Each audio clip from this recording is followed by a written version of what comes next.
Hi hello welcome to SS productions competitive hub అండి. ఈ వీడియోలో మనకు చూసినట్టయితే రిజెక్షన్ లిస్ట్ అనేది మనకు వదలడం జరిగింది. డిస్ట్రిక్ట్ వైజ్ మరియు post wise candidate wise rejection. Okay, ఇక్కడ మనకు రీజన్ కూడా చెప్పారండి. రీజన్ ఫర్ రిజెక్షన్ ఇదంతా మనకు రీజన్ సంబంధించి. ఓకే, ఇది పోస్ట్ ఏం పోస్టు, ఫాదర్ నేము, ఇక్కడ క్యాండిడేట్ నేము, ఇదైతే క్యాండిడేట్ ఐడి. కమిటీ మనకు అక్కడ కాల్ లెటర్లో వచ్చింటుంది పైన మనకు సెంటర్ కాడ కమిటీ. ఆ కమిటీ నెంబర్ చూసుకుంటూ మీరు చూసుకోవచ్చు వాళ్ళు ఏ కమిటీకి వస్తారు అనేది మనకు అక్కడ మనకు కాల్ లెటర్లో మెన్షన్ చేసింటారు. సిఎఫ్ఎంఎస్ ఐడి నెక్స్ట్ నేమ్ అనమాట.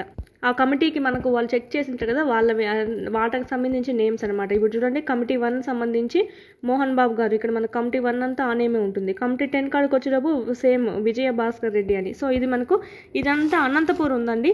ఇలాగే మీరు కిందికి స్క్రోల్ చేసుకున్నారంటే కనుక చిత్తూరు అట్లా ఆల్ డిస్ట్రిక్ట్ సంబంధించి ఉంది.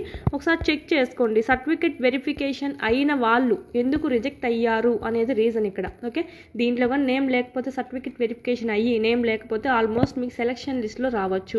ఆల్మోస్ట్ సర్టిఫికేట్ వెరిఫికేషన్ అంతా మంచిగా అయిందంటే జాబ్ అనేది వస్తుందండి 90%. సో ఒకసారి మీరు ఏమైనా రిజెక్షన్ డౌట్ ఉంటే కానీ ఒకసారి మీరు చెక్ చేసుకోండి. ఈ పీడిఎఫ్ అనేది గ్రూప్లో పోస్ట్ చేస్తున్నాము ఆల్రెడీ. కింద మీరు వాట్సాప్ గ్రూప్ లింక్ ఉంటుంది, జాయిన్ అవ్వండి.